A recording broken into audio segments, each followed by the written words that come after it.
Hello guys, welcome back to my channel. ఈ వీడియోలో వచ్చేసాను ప్రశాంత్ వర్మ ఏమైండు ఆఫ్టర్ హనుమాన్ మూవీ తర్వాత అతాపతా కాకుండా పోయిండు. ఇక దాని గురించి డిస్కస్ చేసుకుందాం. ఇక వీడియోలోకి వెళ్ళే ముందు మన ఛానల్ కొత్తగా చూసే వాళ్ళు ఉంటే జర సబ్స్క్రైబ్ చేసుకోండి అబ్బా. ఇక ప్రశాంత్ వర్మ మీకు తెలిసిందే, January 12, 2024 హనుమాన్ అని ఒక మూవీ తీసి సెన్సేషనల్ హిస్టరీ అనేది క్రియేట్ చేసిండండి.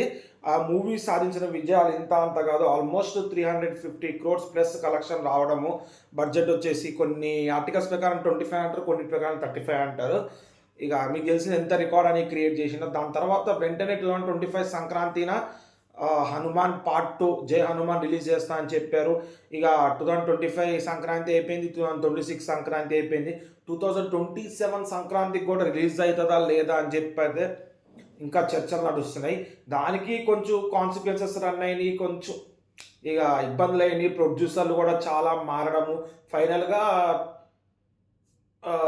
స్టార్ట్ చేస్తాము అని అయితే చిన్న టాక్ వచ్చింది. ఇక పూజ వీడియో రిలీజ్ అయ్యే వరకు మనకైతే ఏ క్లారిటీ లేదు, మూవీ అనేది స్టార్ట్ అవుతుందా లేదా అని చెప్పి. ఒకవేళ పూజ స్టార్ట్ చేసే ముందు మూవీకి పూజ చేస్తారు కదండి, ఒకవేళ ఆ వీడియో క్లిప్ అనేది బయటకు వస్తే ఇక మూవీ అనేది స్టార్ట్ అయిపోతుందండి. స్టార్ట్ అయితే పట్ట తీసేస్తారు. కొంచెం విఎఫ్ఎక్స్కి అక్కడ కొంచెం టైం పడుతుంది, ఎందుకంటే చాలా విఎఫ్ఎక్స్ ఉందని అయితే టాక్ అయితే బయటకు వచ్చింది.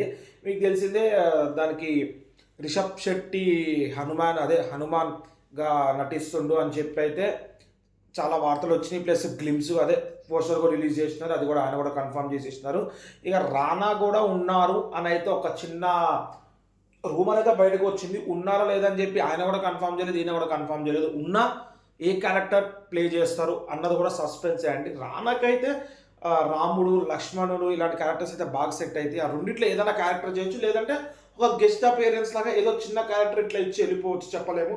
అదే కన్ఫర్మ్ కాదంటే ఇది రూమరే. ఈ గ్యాప్లో ఆయన ఏం చేసిండు, ఈ 2 yearsలో ఏం చేసిండంటే ఆయన అటు ప్రభాస్తో బ్రహ్మరాక్షస్ అన్నారు, ఆ మూవీ కూడా అటు ఇటు కాకుండా అయిపోయింది. తర్వాత మహాకాళి ఇంకోటి ఏదో మూవీ ఉందండి డివివి రానయ్యతో, వాళ్ళ కొడుకు కార్తిక్ దాసరి చేస్తుండో, ఆ మూవీ కూడా అటు ఇటు కాకుండా అయిపోయింది. ఆ మూవీకి కూడా డైరెక్టర్ ఆ మూవీకి కూడా మన యాక్టర్స్ ఈయన అన్నారు, తర్వాత వేరేని పెట్టారు. ఇక అదిరా మూవీ, ఆ మూవీకి కూడా యాక్టర్స్ అనేది మారుతా పోయినారు. తర్వాత కార్తిక్ దాసరి కాదన్నారు, ఏమో అది కూడా అట్లాగే అయిపోయిందని పెండింగ్ ఉండిపోయింది. ఇటు మహాకాళి మూవీ కూడా కర్ణాటక హీరోయిన్ అండి భూమి శెట్టి. ఇక ఆమెను కూడా ఫస్ట్ ఈ మూవీ కూడా చాలా రోజుల వరకు హీరోయిన్ ఎవరా అని చెప్పి కూడా తెలియకుండా తిరుగుతూనే ఉన్నారు, కన్ఫర్మ్ చేయకుండా పోయినారు. ఇప్పుడు భూమి శెట్టి అనేది కన్ఫర్మ్ అయిపోయింది. కొన్ని ఆర్టికల్స్ ప్రకారం భూమి శెట్టి అని చెప్పి అయితే చూపిస్తుంది. మూవీ ఆర్టికల్స్ అండి, అన్ని చూడాలి, ప్రతి ఒక్కరు చూసి చెప్పాలి మన అప్డేట్ అనేది. దాని ప్రకారం అయితే భూమి శెట్టి ఒక కర్ణాటక యాక్టర్ అనేది హీరోయిన్గా, అది హీరోయిన్ ఓరియంటెడ్ మూవీ అండి, దాంట్లో నటిస్తుందని చెప్పి అయితే టాక్ వచ్చింది. అది కూడా షూటింగ్ అనేది నడుస్తుంది అని అన్నారు. ఇక హనుమాన్ ఒకవేళ రిలీజ్ అయితే 2027 సంక్రాంతికి రిలీజ్ అవ్వచ్చు, లేదంటే 2027 సంక్రాంతికి రిలీజ్ కాకపోతే ఇంకా అది ఇక అయినట్టే అండి. దానికి కూడా ప్రొడ్యూసర్స్ చాలా మారినారు, దానివల్ల బడ్జెట్ క్లాషెస్ కూడా చాలా రావడము. ఇంకొకటి మెయిన్ ఏంటంటే జై హనుమాన్లో మన తేజ సజ్జా లేరు అని అంటున్నారు. ఇక ఆయన కూడా డైరెక్ట్గా ఏం చెప్పలేదు, ఒకవేళ పూజ వీడియోస్లో ఆయన కనపడితే ఉన్నట్టే అండి.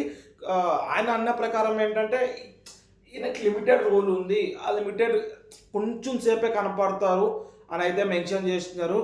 ఇక మేబీ దానికోసమే ఆయన ఫుల్ ఫ్లెడ్జ్గా వాడుకోరేమో, లేదంటే జస్ట్ అట్లా ఒక 10-15 minutes అట్లా పెట్టుకుంటారేమో. మన పార్ట్ 1 గ్రహించి ఉంటే పార్ట్ 1 సీక్వెన్స్ పార్ట్ 2 అంటే పక్కా ఉండాలి, ఎందుకంటే పార్ట్ 1 మొత్తం తేజ సజ్జ మీదే రన్ అవుతుంది, పార్ట్ 2 కూడా ఆయన మీదే రన్ అవుతుంది, ఎందుకంటే ఆ క్యారెక్టర్ అలాంటిది.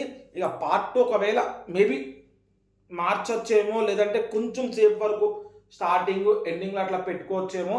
ఫుల్ ఫ్లెడ్జ్ క్యారెక్టర్ అయితే ఉండదు అని అయితే రూమర్ వస్తుంది. ఫుల్ ఫ్లెడ్జ్ కాదు, అసలు తేజ సజ్జ లేరని చెప్పే రూమర్ వస్తుంది. చాలామంది ఫ్యాన్స్ ఒకవేళ ఆయన లేకపోతే మూవీ చూడడానికి కూడా ముందుకు రావాలి, ఎందుకంటే పార్ట్ 1 ఒక మంచి మూవీ అండి. స్టోరీ ప్రకారంగా బాగుంది, ప్లస్ చాలామంది తేజ సజ్జ ఫ్యాన్స్ కూడా చూడడం జరిగింది. ఆయన యాక్టింగ్ అంతా మెస్మరైజింగ్ ఉంది. పార్ట్ 2 ఒకవేళ రాకపోతే చాలామంది ఇప్పటికే చాలామంది ట్వీట్ అలాంటి అట్లా ఏదన్నా దానికి సంబంధ పోస్టర్ కిందకు వస్తే ప్రతి ఒక్కరు కమెంట్ అదే పెడుతున్నారు, తేజ సర్జా లేకపోతే మూవీ చూడడం వేసు, మూవీ చూడడం అని చెప్పి. ఇక అది వాళ్ళ ఇష్టం అండి, ఎట్లా మనకు తెలియదు కానీ ఒకవేళ ఆయన స్టోరీలో అవసరం ఉంటే ఆయన పెట్టుకుంటారు, లేదంటే పెట్టుకోరు. దీని పూజ అయితే మ్యాక్సిమం కర్ణాటకలోనే స్టార్ట్ అవుతుంది అని అంటున్నారు. షూటింగ్ మొత్తం కర్ణాటకనే. ఇది కర్ణాటక తెలుగు ఓరియంటెడ్ మూవీ అనుకోండి. ఇక తెలుగు మూవీయే పార్ట్ 1 తెలుగులోనే ఉంది కదండి. ఇక కర్ణాటక తెలుగు ఓరియంటెడ్ మూవీ అనుకోండి. ఒక హనుమాన్ యొక్క జన్మస్థలం హంపి అట్లా కర్ణాటకనే కదా, అక్కడే మూవీ షూటింగ్ అనేది ప్లాన్ చేస్తారు, అక్కడే పూజ స్టార్ట్ చేస్తారని చెప్పి చిన్న టాక్ వచ్చింది. అది నిజమా, ఎంత మాత్రం నిజం ఉందా అబద్ధం ఉందని కూడా తెలియదు. ఈ మధ్య రూమర్స్ అని తెలుస్తలేవు. చూద్దాం ఏమైద్దో. ఒకవేళ పూజ వీడియో అనేది వస్తే దాని గురించి కొంచెం చిన్నగా డిస్కస్ చేస్తారండి మన ఛానల్లో, షార్ట్ రకంగా పెట్టి లేదంటే వీడియోగా పెట్టి చూద్దాం. ఒకవేళ మూవీ స్టార్ట్ అవుతుందో లేదో చూద్దాం. ప్రతి ఒక్కటి మనం డిస్కస్ చేసుకుందాం అండి ఫర్దర్గా మన వీడియోస్లో. ఇక ఇలాంటి మరిన్ని వీడియోస్ మన ఛానల్ తప్పించాలంటే మన ఛానల్ సబ్స్క్రైబ్ చేసుకుని పక్కన బెల్ ఐకాన్ క్లిక్ చేయండి. ఎట్లా వీడియోస్ పెట్టగానే మీకు ఇట్లా నోటిఫికేషన్ వస్తే దాట్స్ ఇట్ అండి ఈరోజుకి.